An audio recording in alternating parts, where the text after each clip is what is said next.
Olá, pessoal. Meu nome é Cláudio Tinoco, sou professor da pós-graduação em Ciências Cardiovasculares e a gente vai falar hoje sobre estudos de testes diagnósticos e de predição, né, regras de predição. O objetivo é mostrar como que os estudos são realizados, como que eles impactam e como que eles devem ser desenhados, né? O objetivo principal dessa apresentação é que vocês vejam como que um estudo é desenhado. E a gente vai começar pela definição, né? O que que é um teste médico, né? Um teste médico é um procedimento que tem como objetivo detectar, diagnosticar, caracterizar, monitorar, avaliar o risco. São vários os empregos dos testes, né?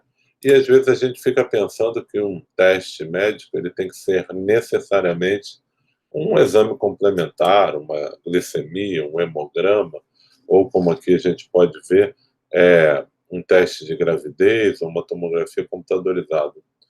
Um teste médico pode ser parte do seu exame clínico, né?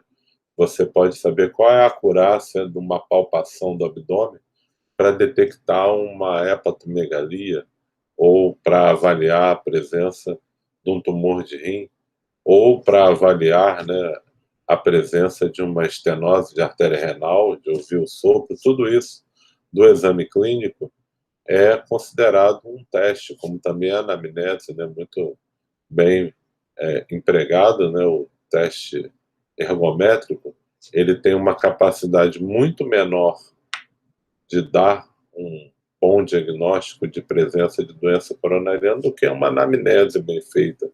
Se a gente fizer as perguntas certas e saber como perguntar, a gente tem uma probabilidade bastante boa de saber um paciente que tem um risco aumentado de ter uma doença cardíaca, né? Então, a gente vai falar um pouquinho para vocês das principais questões que surgem quando a gente está à frente a um teste e como que a gente vai desenvolver, né, estudos para avaliar esse teste. A primeira pergunta é essa, né? Qual a reprodutibilidade do teste? Então, é muito importante a gente saber se aquele teste ele vai dar o mesmo resultado quando eu repetir o teste, ou seja, a variabilidade intra-observador e a variabilidade inter-observador. Isso na cardiologia é muito fácil de explicar, né? A gente tem a medida da fração de ejeção do ventrículo esquerdo. O ecocardiografista vem e mede, deu 50%. Daqui a pouco ele faz de novo a medida e chega a um valor de 52%, 51%, um valor muito próximo, né? Mas um outro ecocardiografista, que não sabe o resultado que aquele primeiro gerou, ele, ao medir, pode encontrar um valor discrepante. Isso não significa que o outro ecocardiografista é pior nem é melhor. É uma característica inata do teste. O ecocardiograma tem uma menor reprodutibilidade interobservador e isso é uma característica inata ao método, pois é um método que é bastante operador dependente, como a ultrassonografia é. As avaliações estatísticas que a gente utiliza para esses resultados são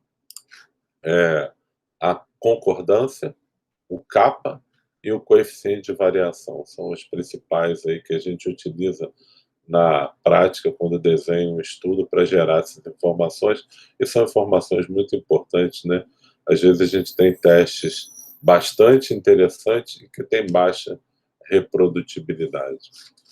A segunda e importantíssima pergunta é qual a acurácia do teste, né? Essa que as pessoas sabem discutir. Não, esse teste tem uma sensibilidade tal, uma especificidade tal. Então, os estudos que vão ver a acurácia do teste, normalmente eles têm como regra a comparação com o padrão ouro. E a gente vai falar um pouquinho mais na frente o que é esse padrão ouro, mas o padrão ouro é a melhor forma de você dar o diagnóstico daquela doença, né? Então, por exemplo, para doença coronariana, o padrão ouro tende a ser o cateterismo cardíaco. Então, a gente vai ter como estatística desses resultados a sensibilidade, especificidade, valor preditivo positivo, valor preditivo negativo, a acurácia, a razão de verossimilhança e a curva ROC, né? São as formas que esses estudos vão expressar seus resultados. A terceira pergunta é: com que frequência os resultados do teste afetam as decisões clínicas? Então, o teste já passou no crivo de ser reprodutível, de dar informações com boa sensibilidade, especificidade, então o teste ele gera resultados. Mas para ele ser incorporado, precisa saber o que aquele resultado muda na sua prática clínica. Então, tem testes que você vê um valor e aquele valor está associado, por exemplo, a um prognóstico pior e o paciente tem uma maior mortalidade, mas não há nada que eu possa fazer a partir daquele resultado que vai mudar a minha conduta clínica, né? Então, aquele teste ele vai gerar pouco efeito na prática clínica, né? Então, esses estudos de rendimento diagnóstico e análise de decisão pré e pós-teste são geralmente dadas informações como proporção de exames anormais, exames discordantes, os testes que levaram à mudança de decisão clínica. Após o resultado desse exame, eu decidi operar tantos pacientes que eu não ia operar, ou eu decidi começar tal medicamento que eu não iria começar sem esse resultado desse exame. O passo seguinte é os estudos, né, são os estudos que envolvem os custos do teste, os riscos do teste e a aceitabilidade do teste. Geralmente estudos prospectivos, retrospectivos, né? Então, por exemplo, agora durante a pandemia de coronavírus, vários testes eles foram sendo desenvolvidos e avaliados, né, com relação ao resultado daquele exame e à sua aceitabilidade. Então, por exemplo, um exame que foi bem avaliado aí foi a ultrassonografia à beira de leito para se avaliar a alteração do parênquima pulmonar.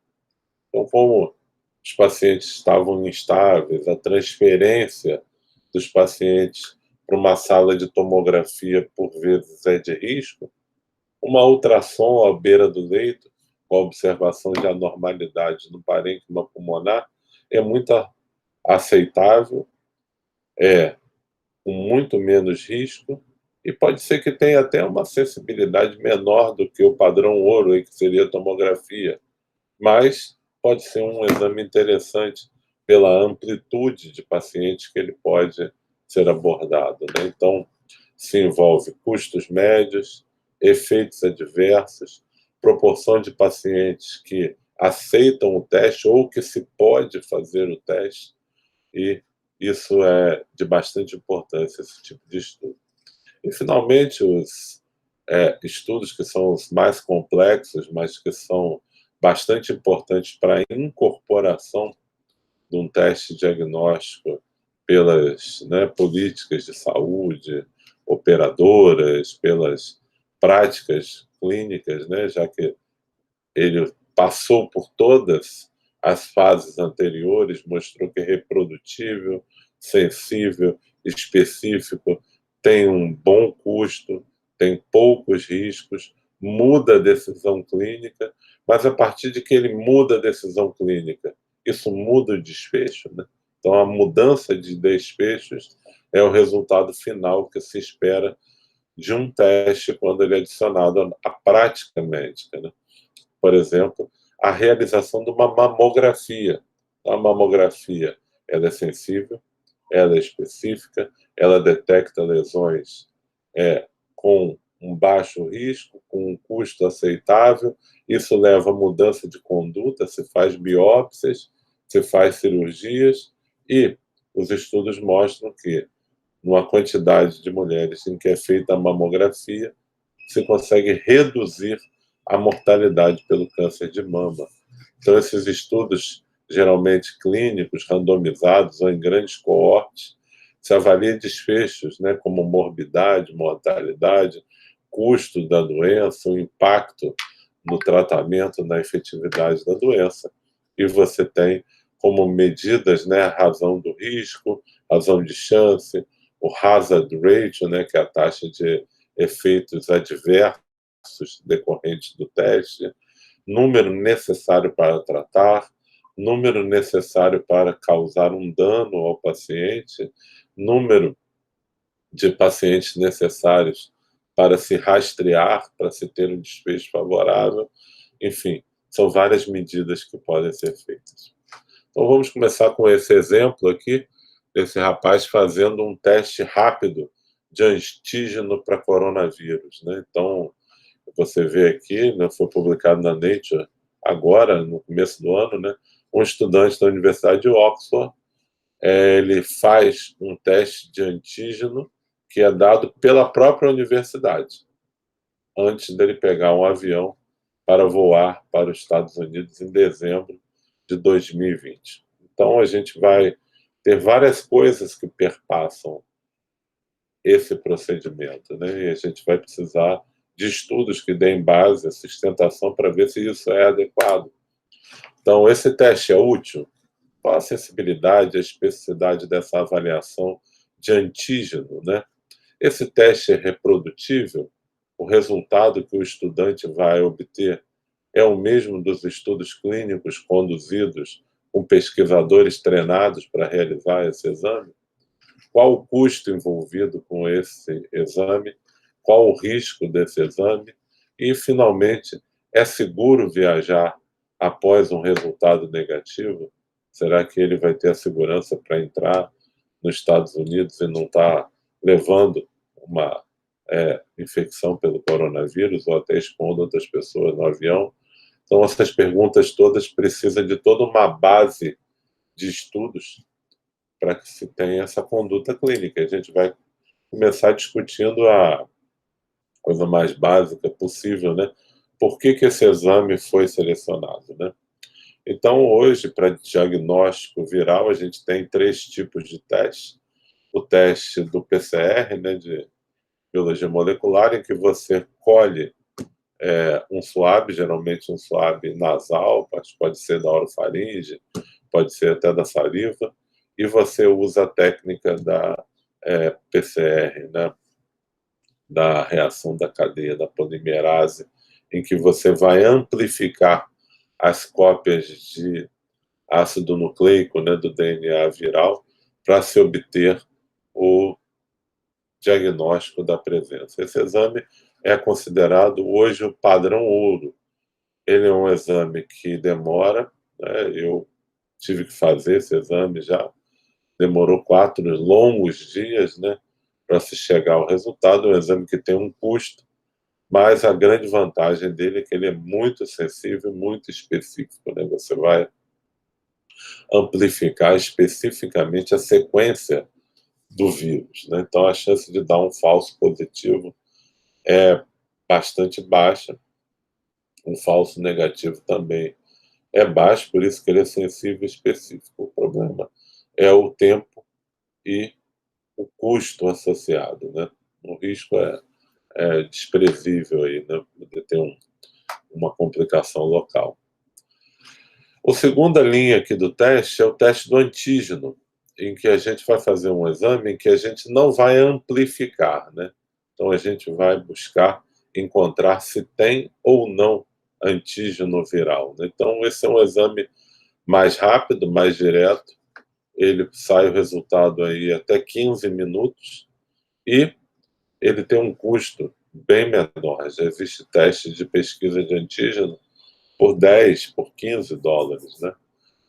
Mas ele vai ter uma limitação. Você precisa ter uma grande quantidade de vírus para dar o diagnóstico. E o último teste, a gente não vai falar dele aqui, é o teste da sorologia do anticorpo, porque o anticorpo, geralmente, você vai precisar ter passado daquela fase inicial para ter o desenvolvimento de anticorpos, né? É um teste barato e geralmente está associado a estudos populacionais, né, com o objetivo de saber como é que foi ali a prevalência da doença, né. Então, os testes do antígeno são baratos, são rápidos, eles não amplificam o que tem na amostra, detectam o vírus apenas quando ele atinge um nível alto no corpo, né? Tem que ter centenas de milhares ou até milhões de cópias por mililitro. Então, a gente vê aqui como que isso se desempenha, né? Quando a pessoa é exposta ao vírus, aí tem um período de incubação que é variável, né? Pode ser de 1 até 4 dias, 5 dias, e começa a ter o crescimento do vírus, né? Então, o que a gente vê aqui em vermelho é a curva de carga viral, né? E, muito precocemente, antes do indivíduo ter sintomas, o PCR ele fica positivo. E ele fica positivo em baixa carga viral e, em dado momento, mesmo sem a amplificação, você vai ter uma carga viral que o teste do antígeno consegue detectar. E depois, a pessoa, a partir do 10º dia, ela já deixa, né, de ser transmissível, você ainda consegue recuperar o vírus, né, e a pessoa já está no período pós-infeccioso. Então, os argumentos seriam que o teste do antígeno pega no momento que o indivíduo está mais infeccioso, mas o indivíduo pode estar com a doença, seja assintomática, antes do desenvolvimento dos sintomas ou até depois desse período do antígeno, né? O que a gente tem, então, de sensibilidade do teste do antígeno? Então, foi publicado agora, recentemente, pelo governo do Reino Unido, esse pré-print ainda publicado numa revista com peer review, mas é uma avaliação aqui de milhares, acho que são mais de 70 mil exames, né, sistemáticos de teste do antígeno. E eles encontraram uma sensibilidade de 70% a 80% comparado com o PCR. E a gente vê que, a partir do momento que o indivíduo tem uma carga viral alta, o teste do antígeno fica positivo. A partir desses dados, a testagem rápida é útil? Então, imaginem você, a gente faz o exame, não é detectável, o indivíduo pega o avião e pode se tornar detectável durante o voo, né? Caso ele faça o exame 2 dias antes, ou depois dele chegar no destino, né? Então, há uma preocupação grande com relação a essa testagem de assintomático para liberar o indivíduo para a viagem, né? E há uma preocupação adicional. Veja aqui a reprodutibilidade. Então, enquanto no outro slide a gente mostrou a acurácia, né, sensibilidade, especificidade do teste do antígeno, aqui a gente está falando da reprodutibilidade. Tanto um cientista de laboratório consegue uma sensibilidade aqui, uma taxa de exames positivos de quase 80%, nessas mesmas amostras, o indivíduo leigo, né, do público, vai ter menos de 60% de positividade, um trabalhador da saúde, algo intermediário, em torno de 70%. Então, o jovem estudante que vai viajar, ele vai estar um teste menos sensível específico e ele, ao realizar, vai ter uma sensibilidade ainda menor, né? Então, o nosso questionamento é se devemos aceitar esses resultados realizados em casa dos testes com antígenos para tomar condutas. Essa é uma questão que a gente tem que pensar e refletir bem sobre o que a gente acredita que é um risco desejável de transmissão da doença. Bastante interessante esse estudo que mostra, nessa universidade norte-americana, em Illinois, que eles fazem testes regulares, semanais, e viram aqui as várias semanas, né, as taxas de infecção, e quando teve uma série de festas nos campos, né, a taxa chegou a ter 300 infecções numa única numa única semana, né? E a universidade detectou isso rapidamente e fez uma série de medidas, mudanças de protocolos, reeducação dos estudantes e conseguiu conter aquilo que poderia ser um grande surto dentro da universidade e parece que foi uma conduta interessante, né, como uma estratégia de monitoração. Mas isso, do ponto de vista coletivo, é uma coisa, e do ponto de vista individual? É seguro viajar com teste negativo? É seguro para você? É seguro para o próximo? É seguro para quem vai te receber? A resposta tem que ser refletida com vocês, né? Então, um teste que tem a sensibilidade de 70% a 80% gera 20% a 30% de falsos positivos, né? Indivíduos que têm o vírus e que podem vir a se tornar transmissores, né, se é que já não estão nos próximos horas a dias, né. A especificidade alta garante que quando há um resultado positivo, a pessoa realmente tem infecção. A taxa de falso positivo é baixa, né, mas a taxa de falsos positivos é significativa. E a gente se pergunta se esse tipo de teste é o mais adequado para liberar as pessoas para viajar, num avião, né. Um teste de antígeno é seguro para confirmar a presença da doença quando positivo, mas o exame é negativo, ainda existe um risco que não é desprezível de infecção. E os resultados dos testes caseiros de antígenos ainda é mais incerto, né? A grande vantagem desse tipo de teste é o baixo custo e a rapidez com que o teste é realizado, né? A pergunta final, né, é essa, né? Qual a mudança de prática que se espera depois de toda essa discussão? É seguro voar? Então, em estudos de modelos matemáticos, pesquisadores publicaram isso em revistas com peer review, né? Que a chance do indivíduo se contaminar num voo nos Estados Unidos, numa aeronave típica, com 3 assentos de cada lado do corredor, como um Airbus 320 ou um Boeing 737, com as pessoas todas usando máscara, num voo curto, né, que não tem alimentação, que as pessoas não vão ficar transitando para um lado e para o outro, que não vai tirar a máscara. É uma em 4.300 e as chances chegam a 1 para 7.000 se o assento do meio estiver vago. Esse é o modelo matemático.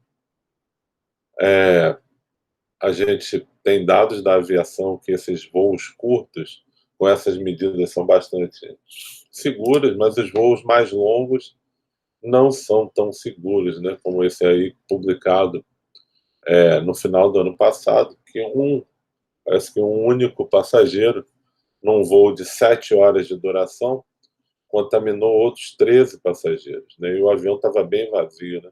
Só tinha 49 pessoas num voo para a Irlanda, um voo de 7 horas.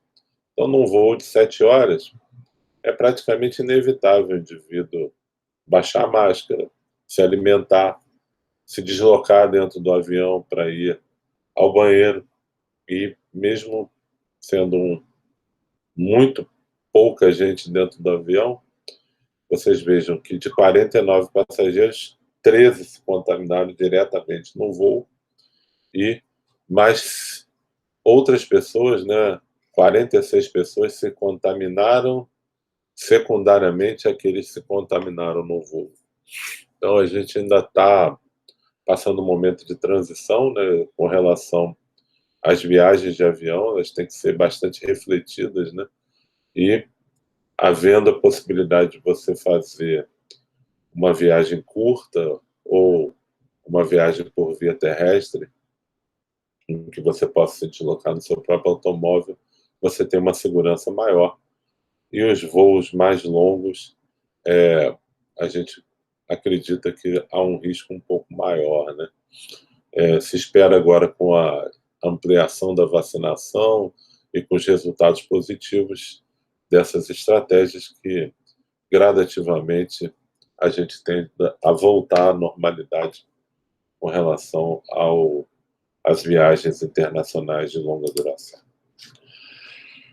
Seguindo na nossa apresentação, em que a gente tenta determinar se um teste é útil, nós vamos avaliar algumas coisas. Sempre que vocês verem um estudo com relação a um teste, tem que ver em qual foi a gravidade da doença que o teste foi empregado. Então, normalmente, a gente quer mostrar que um exame eficaz, a gente tende a escolher pacientes que têm a doença, geralmente em estado avançado, porque aí o exame vai dar positivo, e aí você consegue mostrar a efetividade do teste, depois vai se buscando outras populações para a gente analisar o impacto do teste numa população mais próxima da onde ele vai ser testado.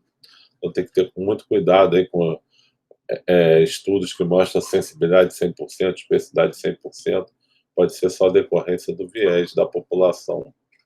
A importância do cegamento do analisador, né? A pessoa que está vendo o exame geralmente tem que estar cego para o que o paciente sente, para o resultado de outros exames.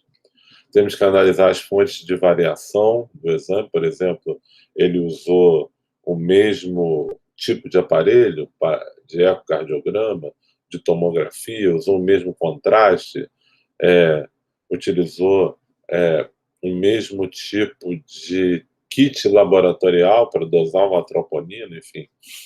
Isso é muito importante para que os estudos sejam mais uniformes e homogêneos. O padrão ouro foi bem selecionado, ele foi consistente. E, finalmente, qual o valor que foi empregado para ser considerado um teste positivo? Então, você quer uma meta-análise de estudos de teste ergométrico? Esse é um dos problemas, né, dos estudos, né? Tem vários critérios para se dizer que o teste ergométrico é positivo. 1 milímetro de infra com 0,06 segundos, 1 milímetro de infra com 0,08, ou só infra que é horizontal ou descendente, alterações contráteis associadas ao infra, sintomas, o padrão ouro, lesão de 50%, lesão de 75%, lesão de 50% ou algum desfecho coronariano adverso nos primeiros 6 meses, lesão de 70% em algumas artérias e 50% de tronco. Os tipos, né? Teste na esteira, na bicicleta, teste farmacológico. Então, vejam aqui a variabilidade dos estudos, dos desfechos, a variabilidade dos critérios utilizados, as variabilidades das populações. Então, quando você vai analisar, às vezes, os exames, você tem que ter uma preocupação muito grande com relação ao que foi usado como critério para padrão ouro, para um exame positivo, qual foi a população, qual foi o método, né? Isso é muito importante quando você for desenhar o seu estudo, para que o seu estudo tenha força para ser avaliado. Então, por exemplo, hoje a gente já falou, para o diagnóstico do coronavírus, o PCR é o padrão ouro. Ele é o teste padrão para comparação por parte de outros testes, para a gente avaliar a exatidão de outros testes e possamos buscar um verdadeiro diagnóstico. Então, o padrão ouro é o padrão que a gente vai comparar aos outros exames. E, a partir do padrão ouro, né, que é a referência aqui, a gente vai dizer quem tem ele positivo tem a doença presente, quem tem ele negativo tem a doença ausente. E a gente vai testar o nosso outro exame, né? Por exemplo, aqui, o teste do antígeno. Nos casos em que o teste do antígeno é positivo e o teste do PCR é positivo, é um verdadeiro positivo. E quando o antígeno for negativo e o PCR negativo, é um verdadeiro negativo. Os problemas ocorrem quando existe um teste positivo e o PCR é negativo. Isso praticamente não ocorre com o teste do antígeno. A taxa de falsos positivos é menos de 1%, mas o problema está aqui. Pacientes que têm o PCR positivo e que o antígeno é negativo, ou seja, você vai ter a taxa de falso negativo de 20% a 30%.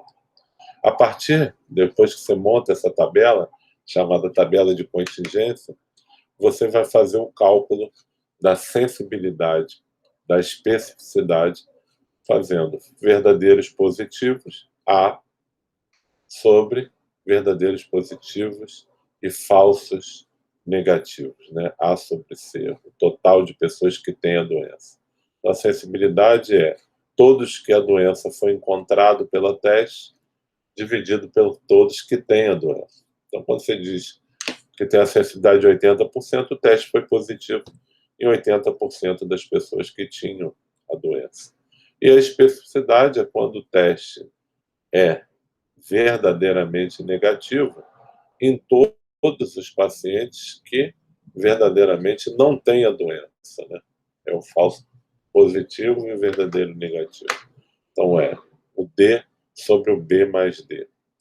Então, sensibilidade e especificidade são características básicas inerentes ao teste e que devem fazer parte do desenho de todos os estudos que avaliam o teste diagnóstico com o objetivo de avaliar as características operacionais dos testes. Bastante interessante também é o cálculo da razão de verossimilhança, né, que vai implicar depois na estratégia clínica.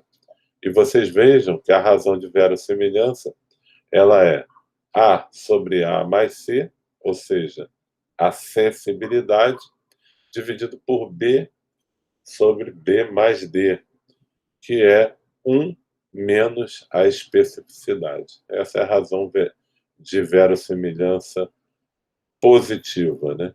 E a razão de verossimilhança negativa, né, é 1 menos a sensibilidade dividido pela especificidade. Então, quando a gente avalia um teste diagnóstico, a gente tem que avaliar a eficácia técnica, a eficácia da acurácia diagnóstica, a eficácia no pensamento diagnóstico, a eficácia para impacto terapêutico, a eficácia para estratificar o risco da doença, eficácia prognóstica e, finalmente, a eficácia social desse exame, né? A eficácia técnica, é isso que a gente falou aqui para vocês, né? As características técnicas do exame, como ele produz uma informação útil, qual a aceitabilidade, quanto que depende do operador, quanto que é reprodutível, qual o erro sistemático, qual o erro aleatório, qual a variabilidade. Então, a gente vê aqui um exame que eu realizo com frequência, que é a ventriculografia radioisotópica. A gente usa a radiação para calcular a fração de ejeção. E aqui a gente vê a variabilidade interobservador do ecocardiograma comparado com o da ventriculografia radioisotópica. Enquanto a ventriculografia isotópica você tem valores muito parecidos quando o operador repete o resultado, no eco essa variabilidade é maior e quando a gente observa a interobservador também segue a mesma linha. Então, quando a gente tem uma fração de ejeção de 37% medida nesse paciente com miocardite, se eu voltar mais tarde e fizer de novo, vai dar muito perto, né, 37%.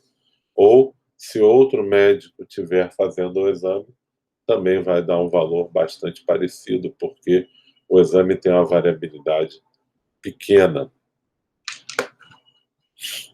Seguindo, a gente vai falar a eficácia na acurácia diagnóstica. Então, a gente falou da técnica, agora a gente vai falar do diagnóstico. Qual a sensibilidade, qual a especificidade, valor preditivo positivo, razão de verossimilhança, área abaixo da curva, né? Então, a gente já falou aqui dessas características e a gente vai falar uma coisa aqui do teste que ele é uma variável contínua. Por exemplo, o BNP, né, o peptídeo natriurético do tipo B, para dar o diagnóstico de insuficiência cardíaca. Posso usar um valor baixo para ter um corte, por exemplo, um valor, vamos supor aqui, de 80. E a gente pegue todos os pacientes que têm insuficiência cardíaca. Mas a gente vai pegar pessoas que não têm insuficiência cardíaca. Se a gente usa um valor muito alto, então eu não quero ter falsos positivos, né? a gente acaba perdendo pacientes. Então, a gente joga isso nessa curva, que é a curva ROC, sensibilidade sobre 1 menos a especificidade. E a gente vai ver aqui qual o valor, né, a combinação que vai aproximar mais aqui da identidade, vai dar um rendimento melhor para esse exame. Se o exame tiver uma curva de valores que passa aqui nessa diagonal, o exame é inútil, ele não consegue discriminar entre quem tem e quem não tem a doença. E conforme ele vai tendo mais e mais efetividade, ele vai se aproximando aqui desse ponto 1. E a gente vê aqui a comparação de vários testes anticorpos para coronavírus. Tem esse exame rosa, esse outro kit laranja, o outro verde, e esse azul aqui, que é a combinação de todos eles. Então, o que mais se aproxima é combinar tudo, mas isso não é prático. Então, o que mais se aproxima aqui seria esse na cor verde, né? Que vai ter a melhor área debaixo da curva, mostrando que esse teste é o que é clinicamente mais interessante. É uma outra forma de se apresentar resultados. Aqui a gente mostra um caso clínico, um paciente, né, uma paciente com uma história da cirurgia prévia, chega no hospital com falta de ar, com uma dor pleurítica, um raio-x normal, uma angiorressonância sem anormalidades, um pequeno derrame pericárdio, tomava anticoncepcional oral, e fica-se na dúvida, né? Será que essa paciente tem embolia pulmonar? Não tem? Mas é arriscado anticoagular, né? Temos que ter certeza. E é solicitada uma cintilografia pulmonar, ventilação, perfusão. A ventilação está normal e a perfusão, a gente vê esse defeito triangular aqui na base, dando o diagnóstico, né, de um defeito mismatch. Isso é uma imagem que tem uma probabilidade bastante alta, e nos estudos clínicos, comparado com o padrão ouro, né, que é a arteriografia, você tem, dos pacientes que têm a doença, 102 tiveram esse padrão de alta probabilidade, né? E dos pacientes que não tinham embolia pulmonar, só 14 tinham esse padrão. Com isso, você consegue calcular a sensibilidade e especificidade, mas mais importante, você consegue calcular a razão de verossimilhança, que em inglês é o likelihood ratio. Isso significa quantas vezes mais o exame é positivo em quem tem a doença do que em quem não tem a doença, né? Então, é 18 vezes mais frequente. E aí a gente coloca o paciente nesse normograma de Fagan, em que você tem a probabilidade de doença antes, aqui a razão de verossimilhança, que é perto de 20, e você passa aqui e chega na razão de verossimilhança com a probabilidade pós-teste de ter a doença. Então a gente vê numa mulher, num homem aqui de 28 anos, a probabilidade pré-teste que tem aqui em torno de 20%, depois de um exame de alta probabilidade, passa de 20% para 80%. Então, o diagnóstico está feito e você pode caminhar com uma probabilidade alta. Então, a razão de verossimilhança faz isso, ela muda a probabilidade pós-teste, é um valor bastante interessante na prática clínica. Estamos caminhando aqui para o nosso fim da nossa aula. Aqui outros estudos com relação à sensibilidade, acurácia. O resultado desses exames é capaz de modificar a sua conduta clínica, né? Então, vamos ver aqui, né? Se você tem um exame positivo e num paciente que tem uma probabilidade pré-teste alta, um exame como a cintilografia alterada vai ter uma taxa de eventos de 10%, né, em 20 meses, quase mais de 5% ao ano, altíssima, né? E se a probabilidade pré-teste de doença é baixa, fica aqui em torno de 2% ao ano. E se o exame for negativo, independente da probabilidade pré-teste de doença, o risco é muito baixo, né? Então, ajuda você a manejar o paciente, né? Se o paciente tem um exame cintilográfico normal, você pode conduzir ele clinicamente de modo tranquilo. A eficácia terapêutica ajuda, então, a você entender como que aquele teste muda o seu tratamento. Qual é a frequência que você evita outros testes? E, finalmente, qual o custo envolvido nessa estratégia diagnóstica? Veja aqui, uma cintilografia de alto, alto anormalidade, gravemente alterada, ela vai estar associada com uma taxa de eventos alta, seja em paciente de baixo risco clínico, médio ou alto. E os pacientes com cintilografia normal, há uma baixa taxa de eventos. E você vê que, quando a cintilografia é normal, você tem muito menos cateterismos, né? Enquanto os cateterismos são feitos, geralmente, nos pacientes que têm um exame bastante alterado. Então, veja aqui a mortalidade dos pacientes de acordo com a alteração da cintilografia. Então, quanto mais alterada a cintilografia, a revascularização, nesse estudo aqui, se mostrou como associada a menor taxa de desfechos clínicos. Então, os pacientes com muitas anormalidades, o tratamento clínico parece ser insuficiente para ter uma redução de desfechos, né? Existe toda uma discussão agora com relação aos novos dados, né, do estudo Isquímia, né? Mas na época que esses estudos foram feitos, né, no final da década de 90, o próprio tratamento clínico era bem diferente do que a gente tem hoje. A gente pode discutir isso em outro momento. A eficácia no prognósticos, né? Então, um exame ele pode estar associado a importantes informações prognósticas. Então, vejam esse estudo aqui que comparou cateterismo em todo o mundo ou cintilografia mais cateterismo. 11 mil pacientes, e mostrou que os pacientes que faziam cateterismo, e isso é sempre repetido, seja cateterismo, seja angiotomografia, os pacientes que você tem a imagem da anatomia fazem mais revascularização coronariana, mas tem a mesma taxa de desfechos dos pacientes que fazem estratégias mais seletivas, né? Isso é uniforme na literatura.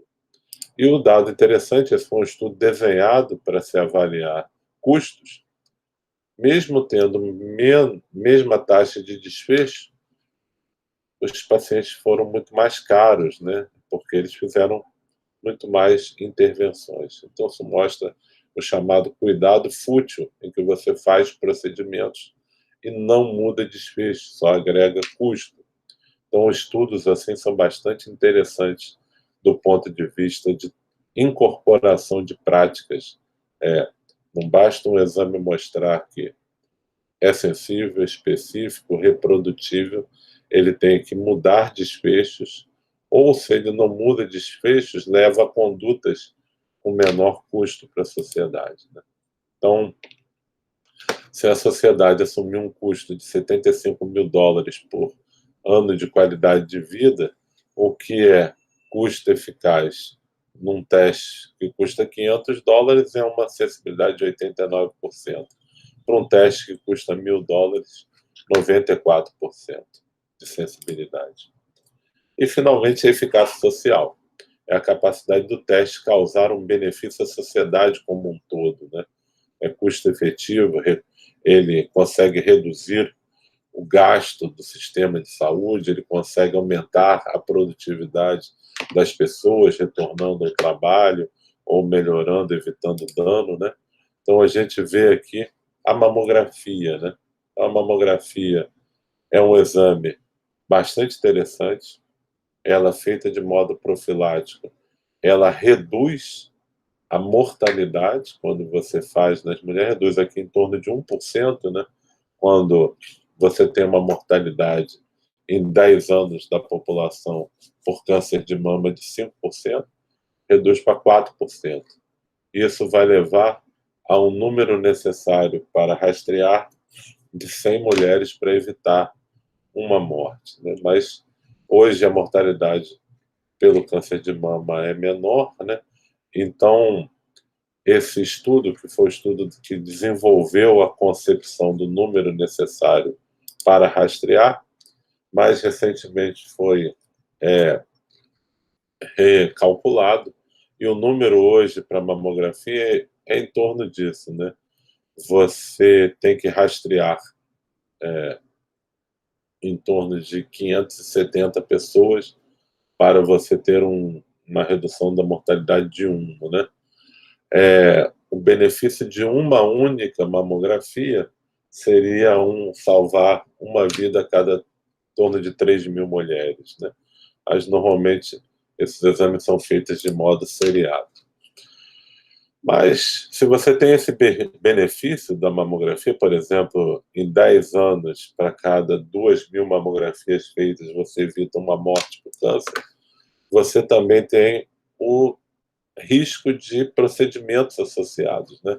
Então, em 10 anos, a chance de você ter um falso positivo numa mamografia é de 1 em cada 2, e o risco de uma cirurgia é de 1 em cada 5, né? Essas cirurgias, como biópsias e tal, que não confirmam o câncer, né? Então, esse é um estudo publicado em 2015, aqui são os benefícios da mamografia e os chamados harms, né? Que são biópsias, cirurgias, resultados falsos positivos que levaram a outros exames e a bastante estresse e ansiedade. Então, tudo isso é pesado antes de se tomar, né, decisões populacionais para vários exames, né? A detecção de câncer de mama, de câncer de próstata, em assintomáticos, né? Doença coronariana em assintomáticos, tudo isso é discutido quando se vai tomar condutas populacionais.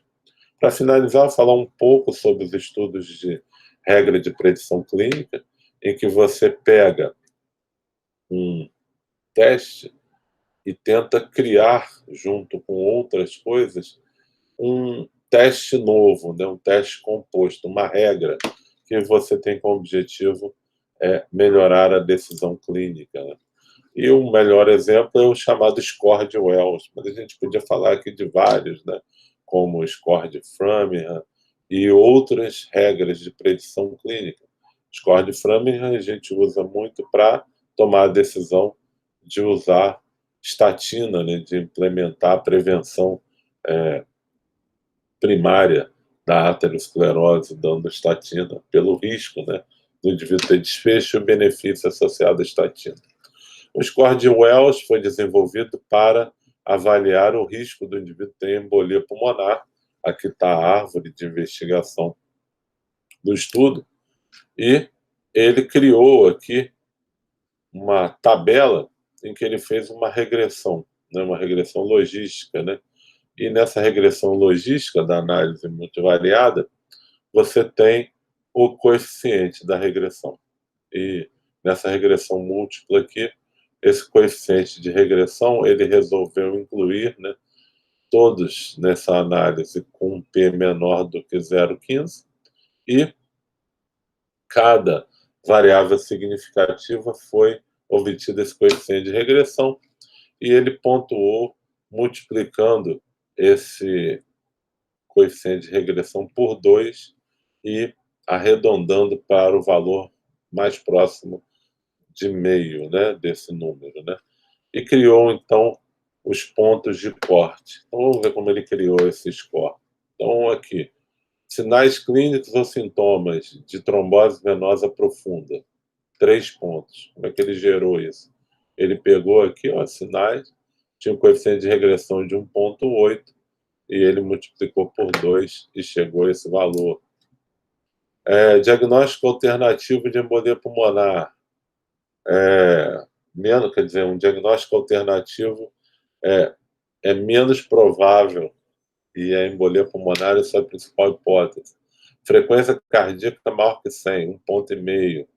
Cirurgia prévia mobilização, 1,5 ponto. Então, você soma esses pontos foram gerados lá do coeficiente de regressão, e os indivíduos que têm uma pontuação final acima de 6 têm uma probabilidade aqui associado de dímero positivo ou negativo de 20%, 60%, probabilidade média de 50%. Entre 2 e 6 a probabilidade intermediária e menos de 2 a probabilidade baixa. Isso ajuda os clínicos a tomar a decisão em quem solicitar exames de investigação mais avançada, internar ou até começar a anticoagulação. Então, a regra de predição clínica é muito interessante e feita, né, você separa uma parte da sua amostra, geralmente 70%, 80%, para você derivar e 30%, 20% você valida a sua regra de predição clínica. Então, com isso a gente conclui. Espero que essa apresentação tenha sido interessante. A utilização dos exames complementares é fundamental na prática moderna, mas requer avaliação de vários pontos dos testes diagnósticos e que precisam ser feitos estudos clínicos e avaliados para que possam ser aplicados na prática. Espero que tenha ajudado a todos que tenham interesse. Quem quiser se comunicar comigo, meu e-mail é claudiotinoco.mesquita@id.uff.br. Obrigado e até breve.